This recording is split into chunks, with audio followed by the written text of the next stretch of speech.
क्रमांक 127 आणि वचन क्रमांक 1 पाहूया.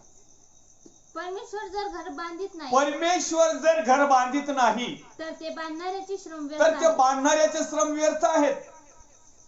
परमेश्वर जर नगर रक्षित नाही, परमेश्वर जर नगर रक्षित नाही तर पहारेकरांचे जागरण तर व्यर्थ आहे. पहारे करायचे जे जागरण आहे ते व्यर्थ आहे.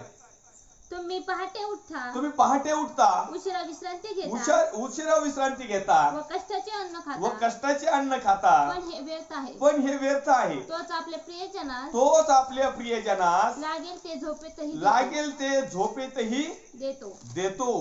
परमेश्वरच्या नावाचा गौरव करूया. पुन्हा एक वार वचन वाचतो मी.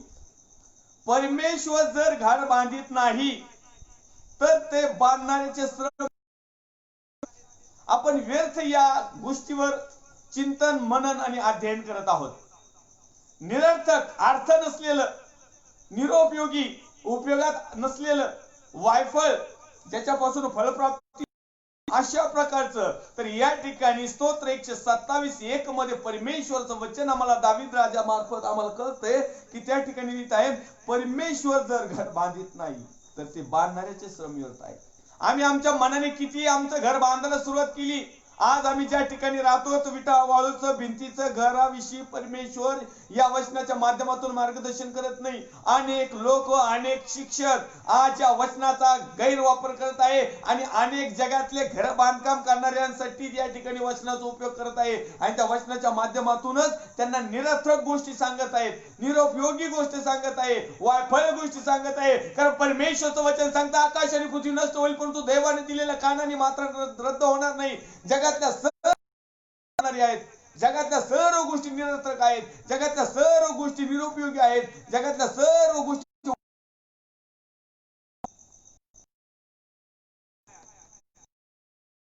फळप्राप्ती होणारं जीवन कसं आहे, परमेश्वरासाठी उपयोगी पडणारं पात्र कसं आहे. म्हणून तो दावीद राजा स्तोत्र 127:1 मध्ये लिहित आहे की परमेश्वर जर घर बांधित नाही, परमेश्वराने हे घर बांधलं पाहिजे, परमेश्वराने या गोष्टी सर्व चालवलं पाहिजे. आणि परमेश्वर जर बांधत आहे म्हणजे आत्मिक घर. काही लोकांनी फक्त लोकांना दाखवण्यासाठी मी आत्मिक आहे, माझं घर चांगलं पक्क्या पाळवर आहे, माझं घर खडकावर आहे, माझ्या घराचा पाया खूप खोदलेला आहे, पण तू ज्यावेळेस वादळ, वारा, ऊन, वारा, पाऊस, लाटा येतात ना, जसं काही लोकांना दाखवतात आम्ही खडकावर, परंतु या गोष्टी आल्या का त्या घर हल्ल्या जातं वाळूवर बांधलेलं घर असतं, परंतु दाखवताना सांगतात की आम्ही पाया खणलेला आहे. अहो, ख्रिस्त हा पाया आहे, वचन हा पाया आहे, पवित्र आत्मा हे तुमचं आणि माझं संपूर्ण बांधकाम करणारी एक अद्भुत अशी शक्ती आहे. या माध्यमातून जोपर्यंत आमचं बांधकाम होत नाही, जोपर्यंत आम्ही बांधित नाही, तर बांधणाऱ्याचे श्रम व्यर्थ आहेत. जर कदाचित देव आम्हाला बांधित आहे तर देवाचे श्रम व्यर्थ जाणार नाहीत. कारण पवित्र शास्त्र आम्हाला सांगतंय की प्रभू मध्ये केलेले श्रम व्यर्थ जात नाहीत. प्रभू मध्ये केलेले, गौरवासाठी केलेले, लोकहितासाठी केलेले, जनहितासाठी केलेले, शिक्षणासाठी केलेले, लोकांना परिवर्तित करण्यासाठी केलेले, लोकांच्या जीवनामध्ये फळप्राप्ती व्हावं म्हणून केलेले, लोकांचं जीवन उपयोगी पडावं म्हणून केलेले जे श्रम आहेत ना ते व्यर्थ जात नाही. आम्ही श्रम करतो परंतु लोकांकडून व्यर्थ जात नाही. अनेक वेळेस असं होतं की आम्ही जे श्रम केले ना ते व्यर्थ जात नाही. पाळक साहेब जे श्रम करतात व्यर्थ जात नाही. दानपात्र, देणगी, दशमांश जे काही आसन नसन याच्या मार्फत ते येतातच, व्यर्थ काहीच नाही. परंतु परमेश्वर म्हणत आहे, परमेश्वर जर घर बांधित नाही तर बांधणाऱ्याचे श्रम व्यर्थ आहेत. जर तुम्ही आणि मी आम्ही स्वतःच बांधकाम स्वतःच जर करायला लागलो, तुम्ही आणि मी जर आमच्या स्वतःची रचना स्वतःच करायला लागलो, तुम्ही आणि मी जर आमच्या स्वतःच्या मंडळीचा पाया आम्ही स्वतःच बांधायला लागलो, आमच्या मनाने, आमच्या विचाराने, आमच्या दृष्टांताने, आमच्या स्वप्नाद्वारे, आमच्या कृतीने, आमच्या विचाराने, तर प्रिय हे टिकणार नाही. हे आम्ही बांधणाऱ्याचं जे आमचं जे श्रम आहेत ना, आम्ही जे खटाटोप करत आहोत ना, ही व्यर्थच आहे. जर तुम्ही देवाच्या वचनावर लोकांचा पाया बांधित नाही, जर केवळ दिसणाऱ्या गोष्टीवर जर लोकांना त्या ठिकाणी जर त्या ठिकाणी बांधकाम करता येतं, हे व्यर्थ आहे. जो कोणी बांधणारा सेवक, पास्टर, रेव्हरंड किंवा कोणते साहेब असतील, किंबहुना जे कोणी एखादा शिक्षक असेल, आज शिक्षक दिनाच्या निमित्ताने मी परमेश्वरच्या नावाला महिमाने गौरव देईल. शिक्षक ज्यावेळेस घडवतो, एखाद्या मठ्ठ पोर असले ना, मठ्ठ क्रॅक, ते फक्त शाळेला त्या वर्गाला बोज असतो, त्या बेंचवर बेंचचं वाटोळं करून टाकीते, शेजारी आसपासच्या पोरांचंही वाटोळं करून टाकीते. मग शिक्षक काय आहे की त्याला त्याने व्यवस्थित सांगावं, त्याला व्यवस्थित शिकवावं. आणि म्हणून त्याने जर त्या लेकराचं बांधकाम चांगलं केलं ना, तर ते शिक्षकाचं जीवन सार्थक झालं. परंतु आजकाल असं आहे, शिक्षकांना काही घेणं देणं नाही. पगार भेटला म्हणजे मातीत गेलं. तिकडं पोरं नदीला गोटे खेळत बसू, नाही तर कुणाच्या चिंचा तोडीत बसू, किंवा कुणाचे डोक्यात एकमेकाच्या पाट्या घालीत बसू, काही घेणं देणं नाही. त्यांचा पगार चालू आहे ना, बस. अशाच प्रकारे प्रभू मध्ये काही शिक्षक तयार झालेले आहेत. आमचं तर इनकमिंग चालू आहे ना, बाकीचं काय करायचंय? विश्वासणारे भाऊ बहिणी, आई वडील, प्रिय लेकर आहेत, ते कसेही गेले तर कसेही जगले तर आपल्याला काय करायचंय? हे जे तुम्ही घर बांधत आहात ना, तर बांधण्याचे श्रम व्यर्थ आहे. परमेश्वर जर नगर रक्षित नाही तर पहारेकरचे जागरण व्यर्थ आहे. परमेश्वरचा पहारा आमच्यावर पाहिजे, तर तो सिद्धीत जातो, तो अर्थभरित असतो, तो उपयोगी असतो. ते वायफळ नसतं तर फळयुक्त असतं. आणि परमेश्वरच्या नावाचा महिमा आणि गौरव करत असताना आम्ही आज आणखीन एक रेफरन्स पाहूया. 127:2. तुम्ही पहाटे उठता, उशिरा विश्रांती घेता व कष्टाचेच अन्न खाता. मी म्हणत नाही तुम्ही दुसऱ्याला लुटून अन्न खाताय म्हणून, तुम्ही कष्टच करतात. शिवाय या बाबतीत मी सल्यूट करतो सगळ्या शिक्षकांना देखील, विद्यार्थ्यांना देखील, आई वडील पालक जेवढे कुणी असतील ना, सगळ्यांना. तुम्ही पहाटे उठता, उशिरा विश्रांती घेता व कष्टाचे अन्न खाता. लोकांना लुबाडण्यासाठी सुद्धा पाळक साहेब कष्ट घ्यावा लागते. वेगवेगळ्या प्रकारचे प्लॅन करावे लागते. वेगवेगळ्या प्रकारचे वचनाचा सहारा घेऊन कुठून तरी शोधून आणावा लागतो. डॉक्टरीन तपासावी लागती, शब्दरचना तयार करावी लागती, चक्रव्यूह तयार करावं लागत. हे सुद्धा कष्टच येतं. पण हे कष्ट व्यर्थ जाणार आहेत, व्यर्थ. परमेश्वर पुढे म्हणत आहे की तुम्ही पहाटे उठता, उशिरा विश्रांती घेता व कष्टाचे अन्न खाता, पण हे व्यर्थ आहे, याच्यात काहीच अर्थ नाही. तर तोच आपल्या प्रियजनास लागेल ते झोप येते देतो. प्रियजन, अर्थभरित लोक, उपयोगी असणारे लोक, फळप्राप्ती झालेल्या लोकांना झोपेत पुरवतो. अनेक लोकांचा समज आहे, तो डोक्यातला समज काढून टाका.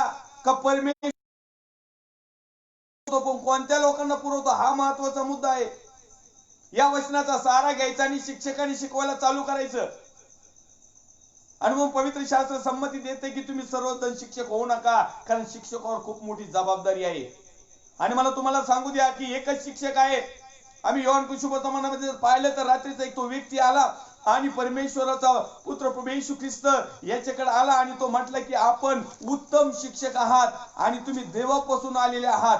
योहान सुसमाचार त्याचा 3रा अध्याय मी काही वचन या ठिकाणी वाचूया. पुरुषापैकी निकोदेम नावाचा एक मनुष्य होता, तो यहुद्यांचा एक अधिकारी होता. तो रात्रीचा त्याच्याकडे येऊन त्याला म्हणाला, गुरुजी, सर, प्रोफेसर साहेब, आपण देवापासून आलेले शिक्षक आहात.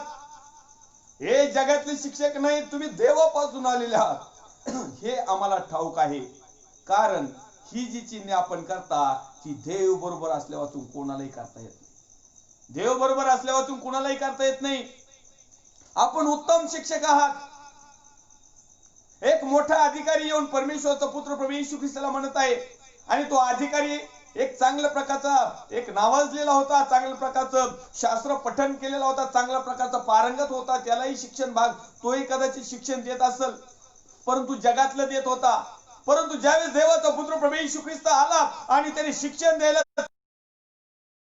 शिक्षण, सत्य शिक्षण, पित्यापासून आलेले शिक्षण, उत्तम शिक्षण, ज्या शिक्षणामधून अर्थभरित होतं, ज्या शिक्षणामध्ये उपयोगात येत होतं, त्या शिक्षणामध्ये फळ प्राप्ती होत होती, आशीर्वाद मिळत होते, बंधन तुटत होते.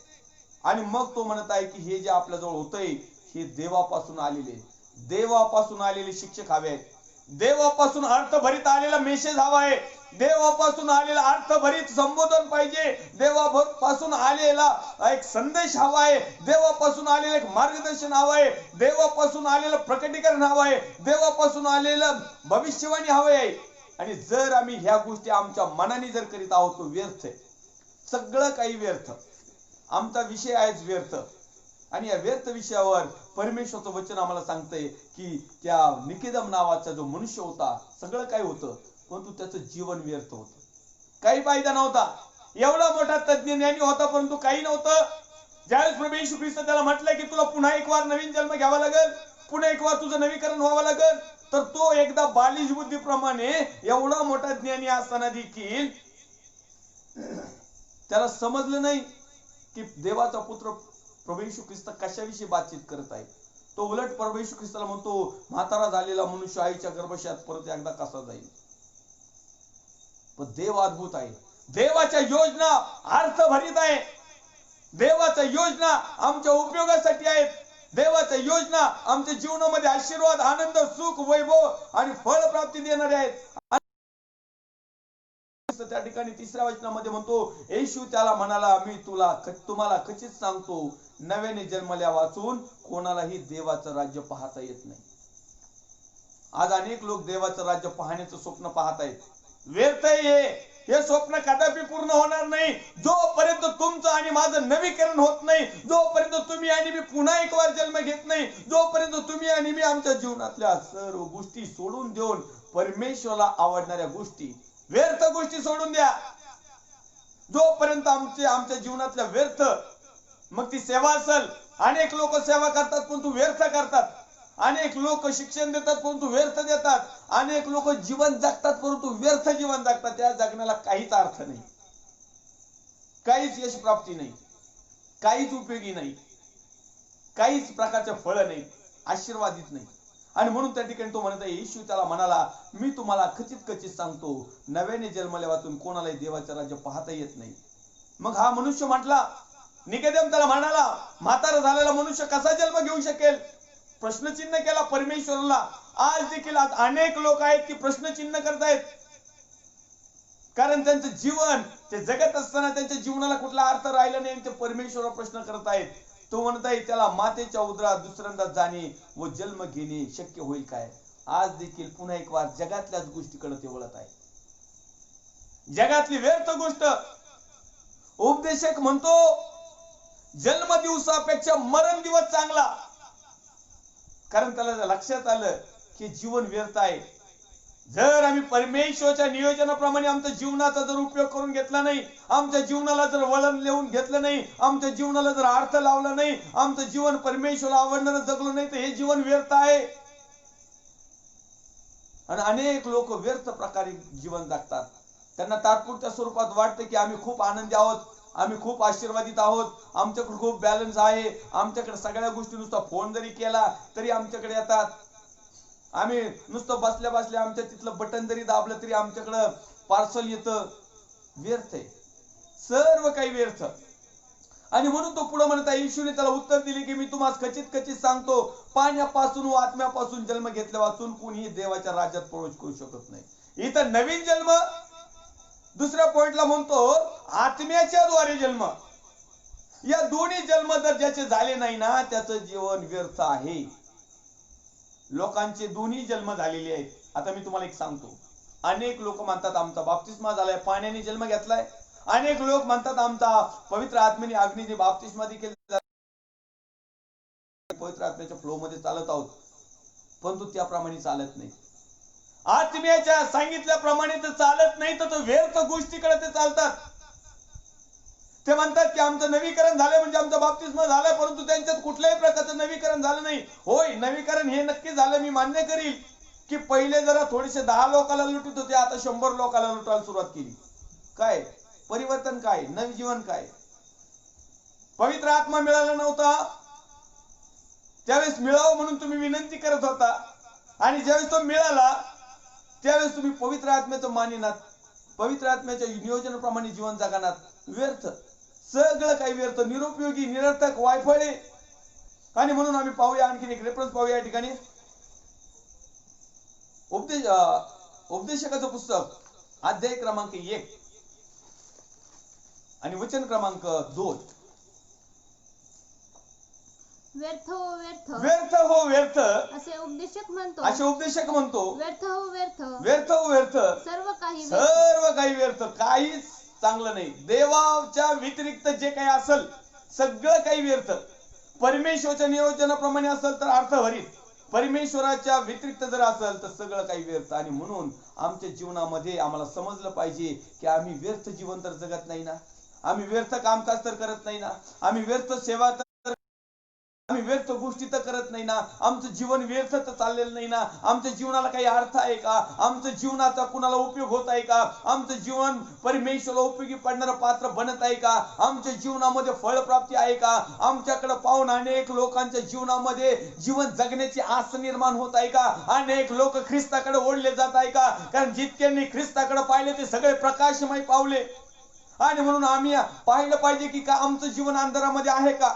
जर अंधारात जर असेल तर माझ्या प्रिय भावांनो, बहिणींनो, प्रिय देवाच्या सेवकांनो, आज परमेश्वरचं वचन आम्हाला सांगतंय की जगातल्या सर्व गोष्टी व्यर्थ आहेत, परंतु देव मात्र सत्य आहे. देव अर्थभरित आहे आणि देवाने सर्व काही तुमच्या आणि माझ्यासाठी एक विशिष्ट प्रकारे तयार केलेली गोष्टी आहेत. त्या आमच्या उपयोगासाठी आहेत, आमच्या जीवनासाठी आहेत. आमच्या जीवनाला कलाटणी देणारं देवाचं वचन आज आम्ही आमच्या जीवनामध्ये ते फॉलो करायला पाहिजे. अनेक वेळेस आम्ही वचनाचं मनन चिंतन आणि अध्ययन करत नाही आणि आमचं जीवन सर्व काही व्यर्थतेकडे जात आहे. आम्ही जगातल्या सर्व व्यर्थ गोष्टी आम्ही पाहतो. आम्ही मोबाईल, टीव्ही, सिरियल, वेगवेगळ्या प्रकारचे पिक्चर्स, वेगवेगळ्या प्रकारच्या मूवीज, वेगवेगळ्या प्रकारचं हौस करणारे, सुख उपलब्ध करून घेणारे, आनंद निर्माण करणारे सगळ्या जगातल्या गोष्टी आम्ही घेतो, पाहतो, त्याचा स्वाद घेतो, परंतु प्रिय तो व्यर्थ आहे.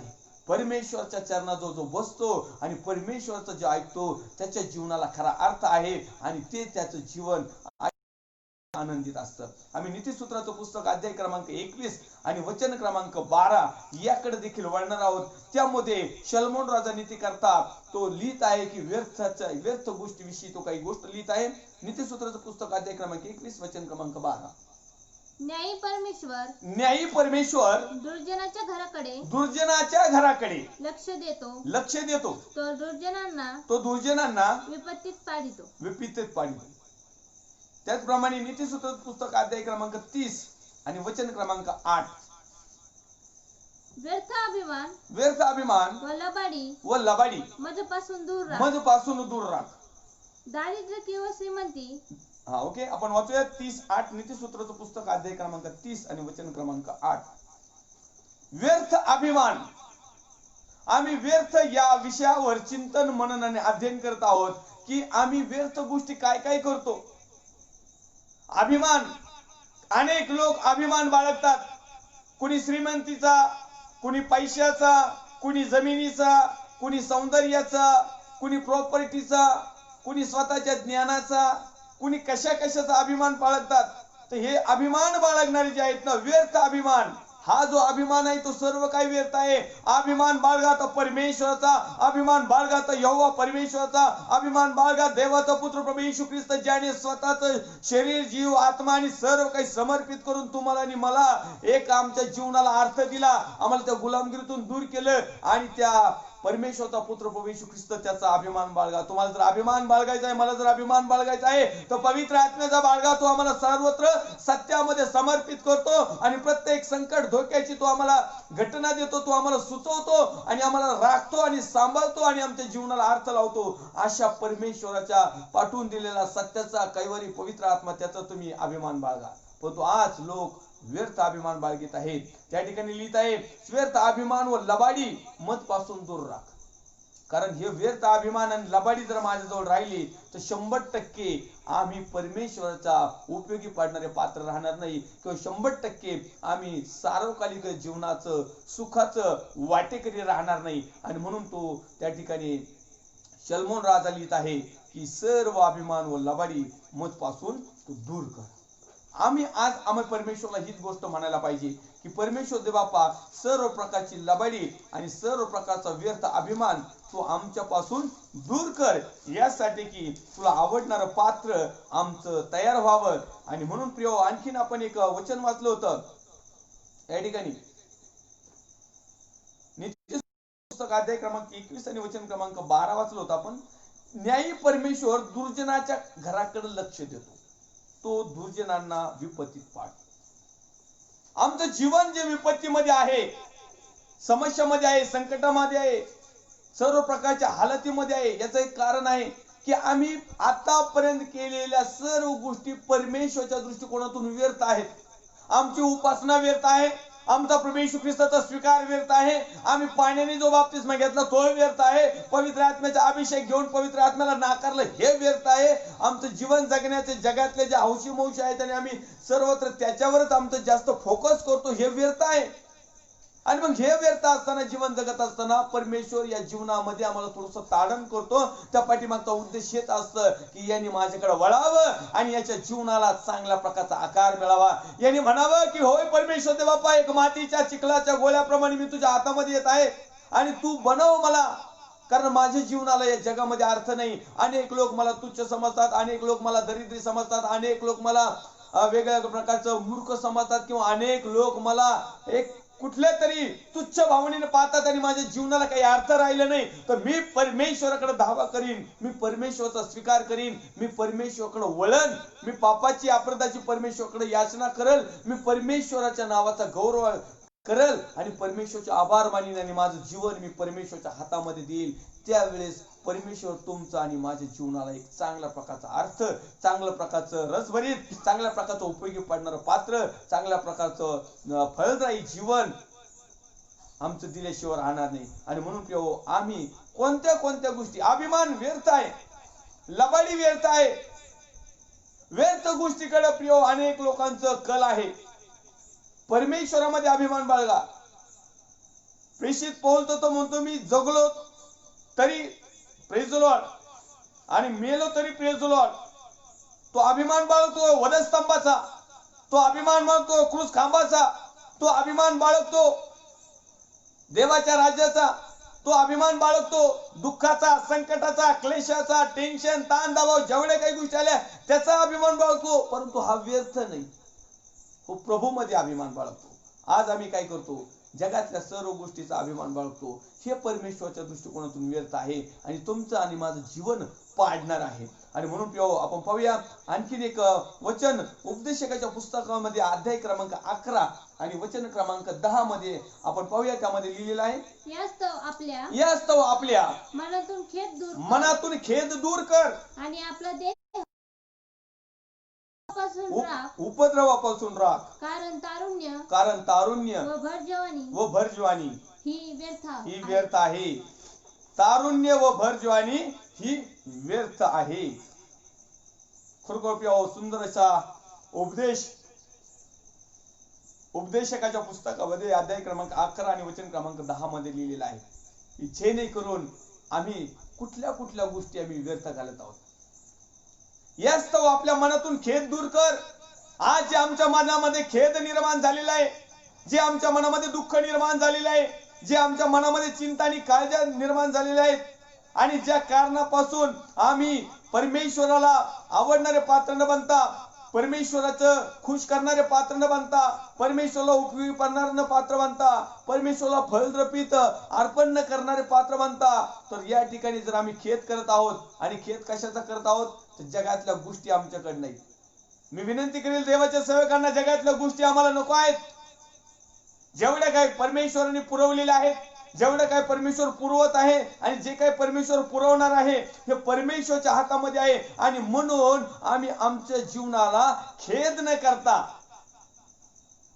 या ठिकाणी लिहितंय आपल्या मनातून खेद दूर कर, उपद्रवापासून राख.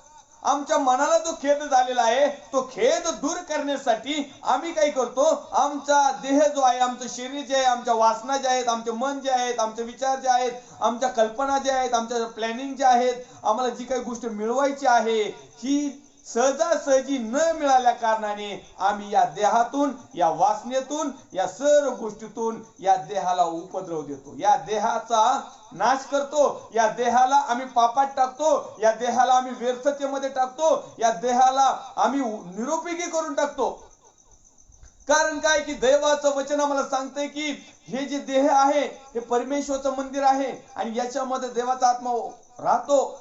जो कोणी या देहाचा नाश करील देव त्याचा नाश करील. आणि म्हणून जर ह्या देहाला उपद्रव जर होत आहे, ह्या देहाला जर पीडा होत आहेत, ह्या देहाचे जर चोचले होत आहे, तर जे नाही करून त्या गोष्टीतून आमची व्यर्थता त्या ठिकाणी प्रकट होत असते. आणि म्हणून उपदेशकाला समजलं आणि सलमोन राजाला त्या ठिकाणी समजलंय, उपदेशकाला ते समजलंय. आणि तो 10व्या वचनामध्ये 11व्या अध्याय 10व्या वचनामध्ये लिहितोय, यास्तव आपल्या मनातून खेद दूर कर आणि आपला देह उपद्रवापासून राख. कारण लिहिले त्यांनी, तारुण्य व भरजवानी ही व्यर्थ आहेत. अनेक लोक तारुण्यामध्ये अनेक गोष्टी करतात. अनेक लोक तरुण वयामध्ये शक्ती सामर्थ्य ज्या ज्या गोष्टी त्यांच्याकडे आहेत या तारुण्याच्या दिवसामध्ये त्यांचं जे जीवन आहे ते परमेश्वराला समर्पण करण्याच्या ऐवजी आज त्या सैतानाच्या हातामध्ये समर्पित करते. आज अनेक तरुण आहेत की व्यसनामध्ये अडकलेले आहेत. आज अनेक तरुण आहेत की ते भूलथापाला बळी पडलेले आहेत. अनेक तरुण आहेत प्रॉपर्टी धन लालच आणि सर्व प्रकारच्या कुकर्माच्या पाठीमागे चाललेले आहेत. आणि याचा एकच गरज आहे की त्यांच्या जीवनाला आज अर्थ ते लावण्याचा प्रयत्न करत आहे. परंतु जैगिकरित्या भौतिकरित्या जगातल्या पद्धतीने जर तुमचं जीवन जर सार्थक बनवायचं तुम्ही जर निर्णय केलेला आहे तर निश्चित अर्थाने देवाला भिवून त्या गोष्टी करा. जर तुम्ही देवाला भीत नाही, देवाला जर प्रथम स्थान देत नाही, तर निश्चित अर्थाने तुमचं तारुण्य थोड्या दिवसाचं आहे, तुमची भरजवानी थोड्या दिवसाची आहे. तर तुम्हाला कळून येईल की या तारुण्यामध्ये आणि या भरजवानीमध्ये आम्ही ज्या काही गोष्टी केल्या त्या आमच्या पुढच्या प्रौढतेच्या काळामध्ये किंवा वृद्धाश्रमच्या काळामध्ये या उपयोगी पडणार नाही. या सगळं काही व्यर्थ जाणार आहे. परंतु तारुण्याच्या दिवसापासूनच आईच्या गर्भाशयापासूनच जर आम्ही देवाला आमचं जीवन जर समर्पित केलं तर निश्चित अर्थ तुमचं तारुण्य देखील अर्थ भरीत राहील. तुमचं तारुण्य देखील परमेश्वर उपयोगीत आणील. कारण पवित्र शास्त्रामध्ये आम्हाला लिहितं की तुमच्यातला तरुण एक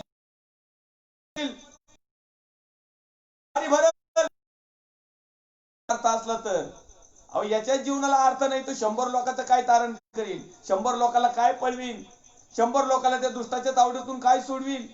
परमेश्वरचं वचन तर आम्हाला सांगते की त्या ठिकाणी 100 वर्षाचा जो तरुण असेल तो तरुण असेल, 100 वर्षाचा तरुण. आज आमचे तरुण काय आहेत 16 ते 24 25 पर्यंत, लय झालं तर 30 पर्यंत.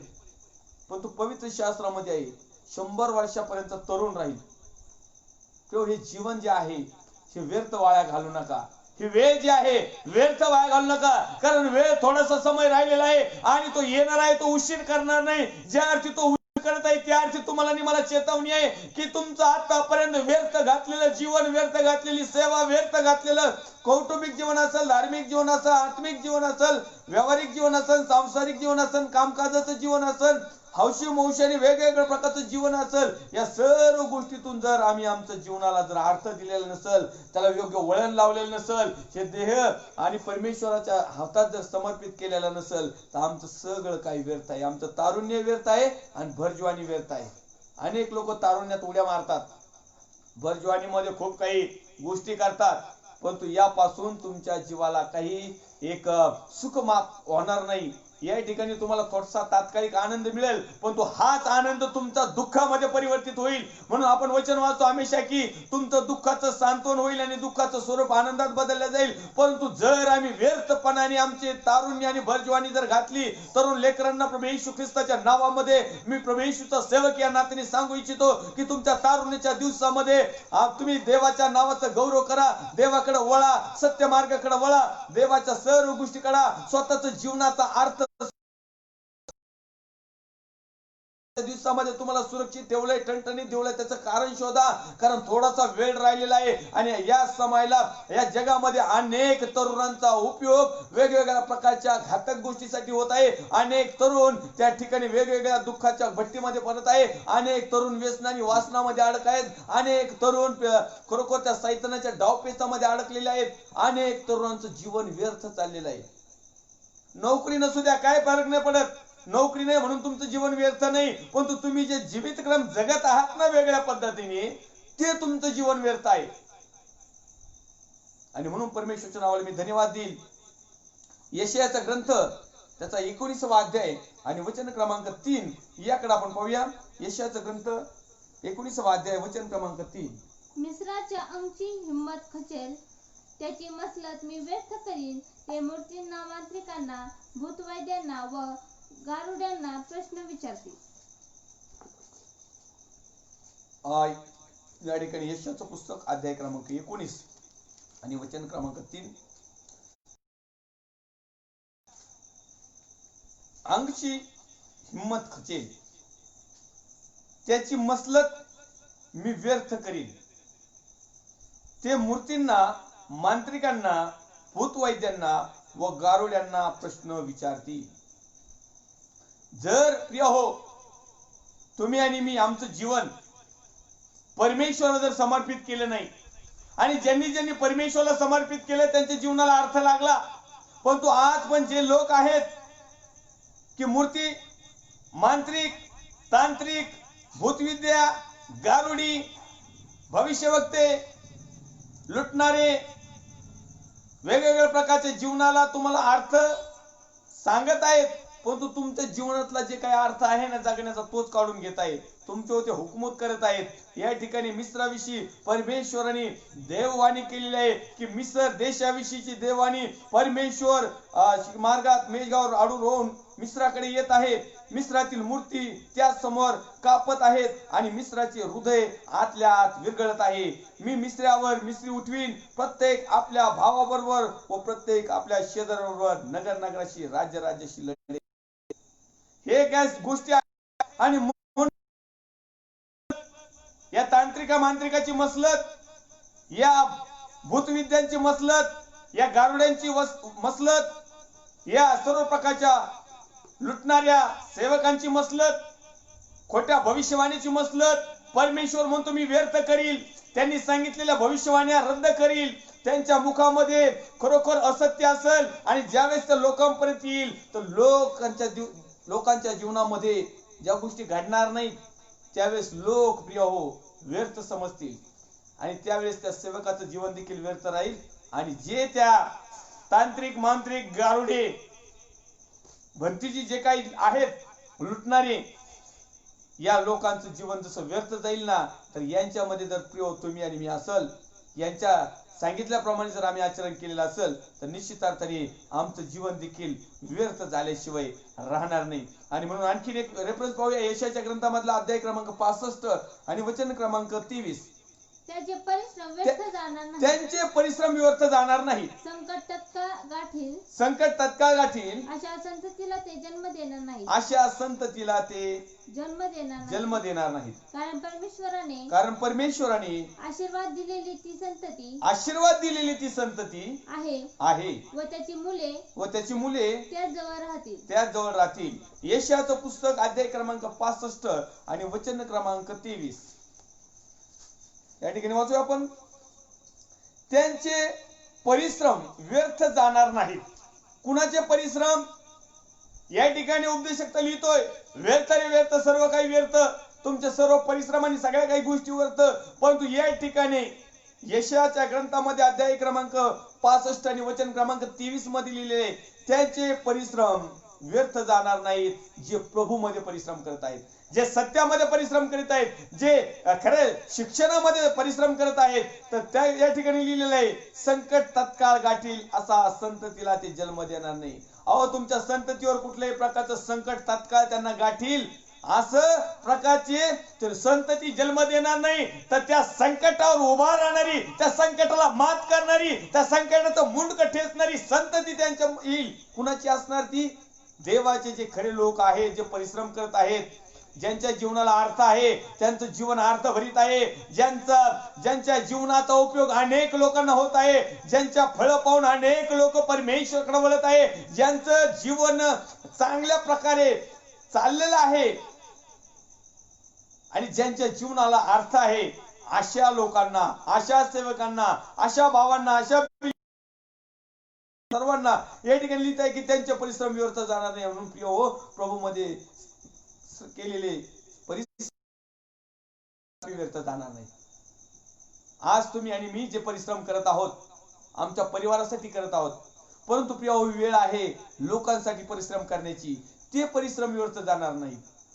संकट तत्काळ गाठील अशा संततीला ते जन्म देणार नाहीत, कारण परमेश्वराने आशीर्वाद दिलेली ती संतती आहे. तुमची आणि माझी जी संतती आहे ना, परमेश्वराने दिलेली संतती आहे. आणि ही संतती व्यर्थ जाणार नाही. या संततीचा उपयोग होणार, या संतती फळभुक्त होणार, या संततीला अर्थ राहणार. आणि ठिकाणी लिहित आहे की खरोखर या संततीवर संकट आणि जरी आले भविष्यात, तर ही संतती, कोणती संतती? जे त्यांचं जीवन अर्थभरीत जगतात, जे त्यांचं जीवन व्यर्थ घालीत नाही. मग नुसतं वचन लिहिलंय म्हणून पालकाच्या पोरांनी कसं वागायचं असं नाही, त्याला अर्थ आहे. मग वचन दिलंय की त्यांच्या संततीवर काही होणार नाही म्हणून पालकाचे पोरं जर येली याचकाच्या पोरासारखे जर वागायला जर सुरुवात झाली, तर याचाही हिशोब घेण्यात येईल. त्यांचं जीवन व्यर्थ गेलं. येली याचकाने भरपूर काही त्यांच्या लेकरासाठी करण्याचा प्रयत्न केला. मी याजक वर्गांना, पालक वर्गांना, सेवक वर्गांना, भविष्यवक्त्या साहेबांना, फादर साहेबांना नाही म्हणणार, याच्यामध्ये नाव घेणार नाही त्यांचे, कारण संतती नसते त्यांच्याकडं. अभिषेक साहेब असतील, कोऑर्डिनेटर साहेब असतील, कर्नल साहेब असतील, आणखीन कोणते साहेब असतील, तुम्ही आपापल्या मुलांना चांगलं वेळ, आपलं वळण चांगलं लावा. त्यांचं जीवन व्यर्थतेकडे जाऊ नका. आणि जर जात असते तर लगेच त्यांना घरातून हाकलून द्या, ठेवायचं काही, कारण त्यांना जर ठेवता तर त्यांच्याबरोबर गेली याचकाचा पण कार्यक्रम झाला. आणि म्हणून मी विनंती केली आहे शिक्षक दिनानिमित्त की आपल्या जीवनाचा उपयोग होऊ द्या, आपलं जीवन वायफळ घालू नका. अनेक तरुण आहेत की त्यांचं जीवन आज ते वायफळ घालीत आहेत. अनेक तरुण आहेत की त्यांच्या जीवनाला काही अर्थच राहिला नाही. अनेक तरुण आहेत की त्यांचं जीवन उपयोगीच पडत नाही, कोणत्याच कार्यात व्यर्थ घालतात, व्यर्थ. आणि म्हणून उपदेश म्हणतो व्यर्थ रे व्यर्थ. तरी देखील तरुणाने तरी प्राधान्य दिले, हे तरुणा, तुझ्या तरुणाच्या दिवसात उल्हास कर, आनंद कर, तुला वाटेल तसं वाग, वाटेल तसं उठ बस, काय करायचं तेवढं कर. तुझ्या मनावर साथ पाहिल्या, जेव्हा पाहिजे तेव्हा दळून आणून भाकरी करून खा. परंतु एक गोष्टीचा मात्र लक्षात राहू दे, या सर्व गोष्टीचा देव झाडा घेणार आहे. मग तू व्यर्थ कर नाही तर अर्थाचे कर. जर परमेश्वराच्या दृष्टिकोनातून चांगले केले तर तुझ्या जीवनाला अर्थ असेल. जर परमेश्वराच्या दृष्टिकोनातून जर तू चांगल्या गोष्टी करत आहे तर तुझ्या जीवनाचा उपयोग परमेश्वर करील. जर तुझ्या जीवनामध्ये जर फळप्राप्ती तू करून घेतलेली आहे वेगवेगळ्या प्रकारची, तर निश्चित अर्थाने या फळाच्या माध्यमातून देखील देव तुझ्या घराण्याचं आणि तुझ्या सगळ्या गोष्टीचं पारिपत्य करणार नाही, तर त्यामधून आशीर्वाद दिल्याशिवाय राहणार नाही. आणि म्हणून आम्ही पाहिलं त्या ठिकाणी 65:23 मध्ये लिहिलेलं आहे की त्यांचे परिश्रम व्यर्थ जाणार नाही. आज आम्ही आमच्या लेकरा बाळासाठी जे परिश्रम करत आहोत प्रिय, परमेश्वराला ठाऊक आहे आम्ही कशा प्रकारे परिश्रम करत आहोत.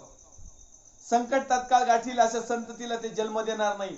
आतापर्यंत तरी देवाच्या सेवकाच्या लेकरावर, संततीवर आतापर्यंत संकट आले नाहीत, कारण आतापर्यंत त्यांचे संकट, त्यांचे जे माता पिता असतील ना, ते विश्वासणारे सेवकगण, विश्वासणाऱ्या बहिणी परमेश्वराकडे सातत्याने जवळ आहेत. परंतु प्रिय, मला तुम्हाला या ठिकाणी एक गोष्ट सांगायची आहे की प्रत्येकाला प्रत्येकाचा जाब द्यायचा आहे. कुणी कुणाचं पाप वाटून घेणार नाही. मध्यस्थी करू शकतो, प्रार्थना करू शकतो, शिक्षण देऊ शकतो, अर्थ करू शकतो, उपयोगात आणू शकतो, परंतु जर स्वतः वैयक्तिक तो व्यक्ती जर त्याच्या स्वतःच्या जीवनाला काहीतरी अर्थ यावा म्हणून परमेश्वराकडे खऱ्या मनाने अंतःकरणाने वळाला तरच. मग अशा संततीला ते जन्म देणार नाहीत, कारण परमेश्वराने आशीर्वाद दिलेली ती संतती आहे व त्यांची मुले त्याजवळ राहतील. परमेश्वराने दिलेली, आशीर्वादित केलेली. मग परमेश्वराचा आशीर्वाद आमच्या बरोबर कायम टिकावा म्हणून आमच्या जीवनाला परमेश्वराच्या दृष्टिकोनातून जो खरा अर्थ आहे, परमेश्वराच्या नियोजनाप्रमाणे जे आमचं जीवन हवं आहे, हे खरं आहे. अनेक लोक जीवन व्यर्थ घालीत आहेत. परमेश्वराच्या नावाला मी धन्यवाद देईन. या ठिकाणी वचन घेणार आहोत उत्पत्तीचं पुस्तक, अध्याय क्रमांक 11. आणि त्या वचनामध्ये परमेश्वर आज एक विशिष्ट गोष्ट आम्हाला या व्यर्थ जीवनाविषयी, या व्यर्थ गोष्टीविषयी शिकवू इच्छित आहे. उत्पत्तीचं पुस्तक, अध्याय क्रमांक 11, वचन क्रमांक 1 ते 9. सर्व पृथ्वीची एकच भाषा होती, एकच बोली होती. पुढे असे झाले की पूर्वेकडे जाता जाता त्या लोकात शिनार देशात एक मैदान लागले. तिथे त्यांनी वस्ती केली. ते एकमेकास म्हणाले चला आपण विटा करून पक्क्या बाजू, आणि त्यांनी दगडाऐवजी विटा आणि चुन्याऐवजी डांबर वापरले. मग ते म्हणाले चला आपणासाठी एक नगर आणि गगनचुंबित शिखराचा एक बुरुज बांधू आणि आपले नाव करू, म्हणजे सर्व पृथ्वीच्या पाठीवर आपली पांगापांग होणार नाही. तेव्हा मानवपुत्र नगर व बुरुज बांधित होते, ही पाहण्यास परमेश्वर उतरला. परमेश्वर म्हणाला पहा हे लोक एक आहेत, या सर्वांची भाषाही एकच आहे व ही त्यांच्या कृत्याची सुरुवात आहे, आणि हे जे काही करण्याची योजतील ते करण्यास यांना कशाने अटकाव होणार नाही. तर चला आपण खाली जाऊन त्यांच्या भाषेचा घोटाळा करू, म्हणजे त्यास एकमेकाची भाषा समजायची नाही. नंतर परमेश्वराने तिथून त्या सर्व पृथ्वीवर पाठीवर पसरले. याप्रमाणे त्यांचे नगर बांधावयाचे राहील. Praise the Lord. परमेश्वराच्या नावाला धन्यवाद देऊया. या ठिकाणी प्रिय तुम्ही म्हणाल की या उत्पत्तीच्या पुस्तक अध्याय क्रमांक 11 आणि 1 ते आम्ही जे 9-8 वचन वाचले त्यामध्ये व्यर्थ शब्दाचा अहो हा विषय काय घेतलाय तुम्ही, मला तुम्हाला सांगू द्या. बाबेलचा बुरुज त्या ठिकाणी बांधणं म्हणजे परमेश्वराशी बंड करण्याचं पहिले त्या ठिकाणी केलं. त्यांचे जे कामकाज आहे, त्यांच्या ज्या योजना आहे, त्यांनी व्यर्थ योजना त्या ठिकाणी केला. त्या योजनेमध्ये त्यांचा फायदा होता, त्यांच्या योजनेमध्ये परमेश्वराला टक्कर देण्याचे एक नियोजन होतं, त्यांच्या योजनेमध्ये एकत्र राहण्याचं आणि आम्हाला कुणाचा अटकाव होऊ नये, आम्ही जे करीत आहेत ना त्याच्यामध्ये कुणाचा प्रतिबंध होऊ नये. मग ते चुकीचं आहे की बरोबर आहे, का अर्थहीन का निरर्थक आहे, का निरुपयोगी का वायफळ आहे का व्यर्थ आहे, हे त्यांना समजत नव्हतं. फक्त आम्ही आमच्या कल्पनेप्रमाणे, आमच्या मनाप्रमाणे, आम्हाला जसं पटन, जसं वाटन, जसं आमचा फायदा होईल, या सगळ्या गोष्टीचं एक बुरुज म्हणजे एक शॅम्पल, एक उदाहरण, एक स्तंभ, एक अशी मोठी इमारत ते बांधू इच्छित होते. आणि त्या इमारतीला बांधून ते परमेश्वराच्या सगळा समागम किंवा परमेश्वराच्या जवळ या ठिकाणी पाहतो आम्ही की पुढे असे झाली की पूर्वीकडे जाता जाता त्या लोकांना शिनार देशात एक मैदान लागली. पास मैदान लागलं का क्रिकेट टीम चालू झाली. आज अनेक लोक मैदानात येत आहेत आणि त्या मैदानामध्ये असं काही एक बिल्डिंग बांधण्याचा प्रयत्न करत आहेत, व्यर्थ गोष्टीची, व्यर्थ ठिकाणी करत आहे की मी अशी काही मोठी गोष्ट करील की त्या ठिकाणी आपलं नाव होईल. 4थ्या क्रमांकाच्या वचनामध्ये लिहिले मग ते म्हणाले चला आपणासाठी एक नगर आणि गगनचुंबित शिखराचा एक बुरुज बांधू आणि आपले नाव करू. नाव फक्त एकच आहे, यहोवा. नाव फक्त एकच आहे, प्रभू येशू ख्रिस्त. आणि त्या नावाच्या व्यतिरिक्त हे म्हणले की आमचं स्वतःचं नाव करू, आमच्या नगराचं नाव करू, आमच्या खानदानीचं नाव करू, आमच्या लेकरांचं नाव करू, आमच्या वैयक्तिक लोकांचं नाव करू, आणि आम्ही इथून हटणार नाही. मग ते कशा प्रकारे करू? व्यर्थ योजना करून, निरर्थक गोष्टी करून, निरुपयोगी गोष्टी करून, वायफळ गोष्टी करून, आणि म्हणून या ठिकाणी ते करत आहे की आपले नाव करू म्हणजे सर्व पृथ्वीच्या पाठीवर आपली पांगापांग होणार नाही. देवाच्या सृष्टीला, देवाच्या नियोजनाला हे आडवे आलेले आहेत. देवाची इच्छा होती की संपूर्ण भूतलावर ज्यावेळेस उत्पत्तीच्या पुस्तकामध्ये आदामांनी हव्वाला आशीर्वाद दिला, त्या ठिकाणी म्हणला बहुगुणित व्हा, फलद्रुपित व्हा, पृथ्वी भरून टाका, बहुगुणित आणि पृथ्वी व्यापून टाका. हे लोक म्हणले आम्ही इथंच थांबू. देवाच्या अर्थव्यवस्थेला, देवाच्या नियोजनाला, देवाच्या प्लॅनिंगला हे लोक आडवे आले. आज अनेक लोक अशाच प्रकारे म्हणत आहे की आम्ही या ठिकाणी स्थायिक हो. तुम्ही आणि मी उपरी आहोत, कारण परमेश्वराला पहिल्यापासून माहिती होतं की हे लोक या ठिकाणचे उपरी आणि प्रवासी आहे, आणि प्रवासी किंवा उपरा आहे ना तो या काही ठिकाणी जास्त थांबत नाही. आणि म्हणून त्यांनी एक गगनचुंबित बुरुज बांधायला सुरुवात केली. आणि मग परमेश्वराने त्या ठिकाणी पाहिले तेव्हा मानव पुत्र नगर व बुरुज बांधित होते, ते पाहण्यास परमेश्वर उतरला.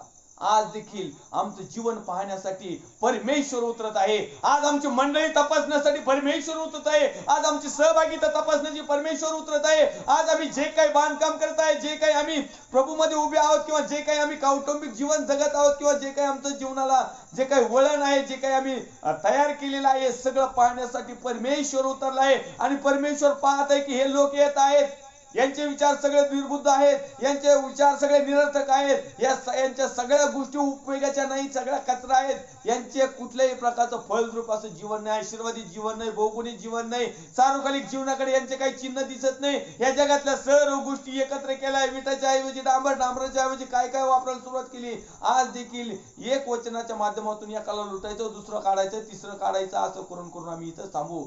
आणि याचे भाऊबंद सगळे एका जागेवर जमा केली, आणि यांचा बॉस तो दियाबल, ज्याला त्याला टाकून दिलं होतं, हे लोक एक आहेत, या सर्वांची भाषा एकच आहे व ही सुरुवात आहे.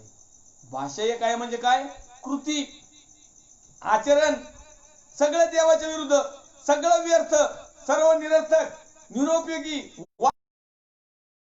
अर्थाचं, मीपणाचं, हमपणाचं, गर्वाचं, अभिमानाचं, व्यर्थ फुशारकीचं, लबाडकीचं, व्यसन, वासनाचं, सर्व प्रकारच्या कुकर्माचं यांची सुरुवात आहे.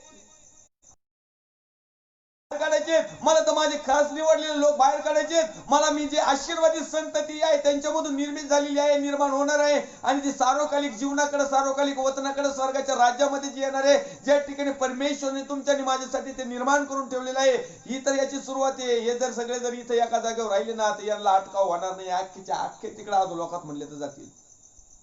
आणि म्हणून देव यांच्या व्यर्थ खुटाटपी त्यांनी पाहिले, व्यर्थ गोष्टी करत होते. आज अनेक लोक काय करतात, शेवटच्या काळात जर आम्ही पाहिलं की प्रकटीकरणाच्या पुस्तकामध्ये किंवा शेवटच्या काळाच्या लक्षणामध्ये आम्ही पाहिलं होते की त्यामध्ये लिहिले, लोक घर बांधतील, लोक लग्न करतील, लोक काय काय करतील, पण तो देवाच्या गोष्टी मात्र करणार नाही, देवाकडे मात्र वळणार नाही. सगळ्या गोष्टी, राहायला जागा, मोठाले बंगले, मोठाले फ्लॅट, गाड्या घोड्या, बँक बॅलन्स, सगळ्या गोष्टी ह्या ज्या निरर्थक आहेत ना, या निरर्थक गोष्टीकडे लोक धावत आहेत. परमेश्वरची इच्छा आहे की ह्या गोष्टी तुम्हाला तर हव्या आहेत, मान्य आहे. परमेश्वर म्हणत नाही की तुमच्याकडे काही नसावा. परमेश्वरच्या कृपेने जर तुमच्याकडे माझ्याकडे आहे तर प्रेज लॉर्ड, परंतु त्यात देखील अर्थ असावा, त्या गोष्टीमध्ये अर्थ असावा. आणि म्हणून आम्ही व्यर्थ या टॉपिक कडे पाहत असताना आम्ही बाबेलच्या बुरुजाची देखील आठवण केली पाहिजे. आज अनेक लोक आहेत मोठमोठा बुरुज बांधण्याचा प्लॅन करत आहेत. माझे सगळे लोक, माझी सगळी मंडळी इथंच राहील, एकही मनुष्य फुटू देणार नाही. लांब लांबचे लोक मी जमा करील आणि त्यांना या बुरुजाखाली ठेवील, या शेड खाली ठेवील, या संस्थेखाली ठेवील, या मिनिस्ट्री खाली ठेवील, या माझ्या शिक्षणामध्ये ठेवील. मी सांगेल ते सगळ्या गोष्टी करतील, याच्यामधून एकही फुटणार नाही, आमची पांगापांग होणार नाही. आणि म्हणून मी मनधरणी करील, मनधरणी करणाऱ्या गोष्टी त्यांना सांगेल, म्हणजे ते त्यांना पटतील. त्यांच्या फायद्याच्या गोष्टी सांगेल, गोड गोड गोष्टी सांगेल, म्हणजे यांच्या जीवनाला एक अर्थ लागल्यासारखं होईल. ते सांगणार नाही की तुमचं जीवन निरर्थक होत आहे. मग या सगळ्या गोष्टीचा बाबेलच्या बुरुजाची आठवण करूया. परमेश्वराने येऊन तोडला. आज देखील जेवढे जेवढे बाबेलचे बुरुज बांधित ना नाव करण्यासाठी, त्या ठिकाणी विशिष्ट अशी एक लिहिलेलं आहे, चला आपण बांधू आणि आपलं नाव करू. आज नावासाठी अनेक लोक दुसऱ्यांचं नाव खराब करत आहेत. दुसऱ्याचं म्हणण्यापेक्षा सार्वभौम परमेश्वर यहोवा, परमेश्वराचा पुत्र प्रभू येशू ख्रिस्त, पवित्र आत्मा आणि सत्य वचन यांचं नाव म्हणून पिऊ. हे व्यर्थ जगणं बंद करा. थोडासा वेळ राहिलेला आहे, समय राहिलेला आहे. त्या निकेदामासारखे या आणि प्रभू येशूला म्हणा. मग प्रभू येशू सांगेल पाण्याने जन्म झालाय का? मग आमचं उत्तर असं, हो. 2-3 वेळेस डुबावला मला पाळक साहेबांनी. या मंडळीत असताना ते पाळक साहेबांनी बाप्तिस्मा केला, ती पटली नाही म्हणून दुसऱ्या मंडळीत गेलो आणि मग दुसऱ्या मंडळीतले पाळक म्हणले, नाही नाही आम्हाला माहित नाही तुमचा बाप्तिस्मा कसा झाला, ते चुकीचं झाला असन, अमकाच झाला असन, फलाना झाला असन. आपल्या मंडळीच्या वतीने माझ्याच हातून बाप्तिस्मा घ्यावा लागेल, बाप्तिस्माची पावती फाडावं लागेल, त्याची फी भरावं लागेल आणि त्याला भूतकाळ. तिथं पटलं नाही, तिसऱ्या मंडळीत गेला तरी पण तसंच केलं. ते म्हणलं तुमचा चुकीचा बाप्तिस्मा झाला. बाप्तिस्मा झालाय, पवित्र आत्म्याचा अभिषेक मिळाला, त्याच्या भाषेला सत्य देवाच्या सेवकांनी अडवलं, त्याची भाषा बंद झाली म्हणून दिलं चर्च सोडून. अहो दुष्टाची भाषा बोलताना येशूच्या नावात शांत हो म्हटल्यानंतर ती बंद झाली. बायचं तोंड आत राहिलं, लवकर बंदच व्हायना. शेवटी प्रार्थना करावं लागली 2 मिनिटाची. प्रभूला म्हणलं, प्रभू बाबा या बहिणीचं तोंड बंद कर. तेव्हा कुठं तिचं तोंड बंद झालं, चर्चच सोडून गेली. अशा वेगवेगळ्या प्रकारच्या बुरुजामध्ये, वेगवेगळ्या प्रकारच्या अडकलेल्या लोकांमध्ये नाव करण्यासाठी कुणीतरी मला चांगलं म्हणावं, कोणतरी अभिषिक्त म्हणावं म्हणून आज अनेक लोक डुप्लिकेट कॉपी करत आहेत पवित्र आत्म्याची, अन्य भाषेची. परंतु ओरिजिनल ते ओरिजिनल नोट आणि डुप्लिकेट नोट जर समोर आली ना लगेच लक्षात येते. आणि मग ओरिजिनल नोट आहे ना होती आणि डुप्लिकेट नोट आग्नेत जाती. अशा प्रकारचं आग्नेत जाणारं व्यर्थ जीवन आम्हाला जगायचं नाही. तर सार्वकालिक भांडराप्रमाणे जीवन जगायचं नाही. त्या वाळलेल्या फाट्या काटून त्या बांधाला टाकीतात आणि पिटून देतात त्याला. त्या राखेप्रमाणे जीवन जगायचं नाही. ते एक चांगल्या प्रकारच्या शुद्ध प्रसिद्ध 100% सौप्रसिद्ध असणाऱ्या गव्हासारखं मग ते आमच्या पित्याच्या गोडाऊनमध्ये जाईल. आणि मग ते बी जर पडलं ना तर 30 पट 60 पट 100 पट मिळेल. परमेश्वरच्या नावाला मी धन्यवाद देईल. या ठिकाणी आपला व्यर्थ होत आहे. व्यर्थ या गोष्टी आम्ही शिकत आहोत. व्यर्थ या गोष्टीविषयी आम्ही शिकत असताना आम्ही पुन्हा एक वार बऱ्याचशा गोष्टी आमच्या जीवनामध्ये आम्ही कशा प्रकारे व्यर्थ तिकडे जात आहोत आणि जर जात आहोत तर त्यामधून सुटण्याचा देखील मार्ग परमेश्वरने आम्हाला दिलेला आहे. आणि म्हणून आम्ही पुढच्या भागामध्ये याच विषयावर चिंतन आणि मनन अध्ययन करणार. परमेश्वरच्या नावाचं गौरव करूया. एक छोटीशी प्रार्थना करूया. पवित्र थोर सेनाधीश दे बाप्पा, जसे आहोत तसे तुझ्या पवित्र हातामध्ये येत आहोत. आतापर्यंत कदाचित परमेश्वर दे बाप्पा आम्ही आमच्या मनाने म्हणू शकतो, आमच्या मनाला दिलासा देऊ शकतो की आमचं जीवन सार्थक झालेलं आहे. पण तू निश्चितार्थाने तुझ्या वचनाच्या माध्यमातून जर पाहिलं तर आज परमेश्वर दे बाप्पा आज आम्हाला समजलं आहे की आमचं जीवन व्यर्थ गेलेलं आहे, वाया गेलेलं आहे. पण तू परमेश्वर दे बाप्पा आज आम्ही जिवंत आहोत. आज आम्ही तुझ्याकडे अनुरोध करतो, आम्ही तुझ्याकडे विनंती करतो की आजच्या दिवसापासून आमच्या जीवनाला एक अर्थ लाव आणि तुझ्या नियोजनाप्रमाणे, तुझ्या इच्छेप्रमाणे, तुझ्या प्लॅनिंग प्रमाणे आमचे जीवन तू बनव.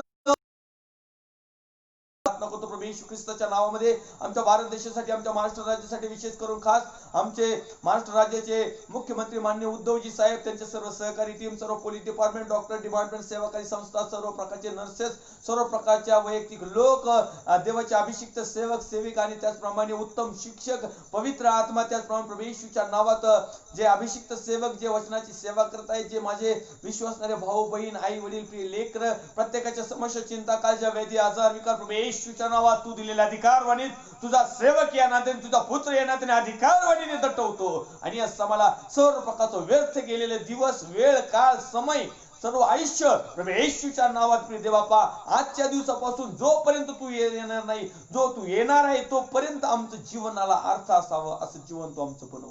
आदर, गौरव, सन्मान तुला दे.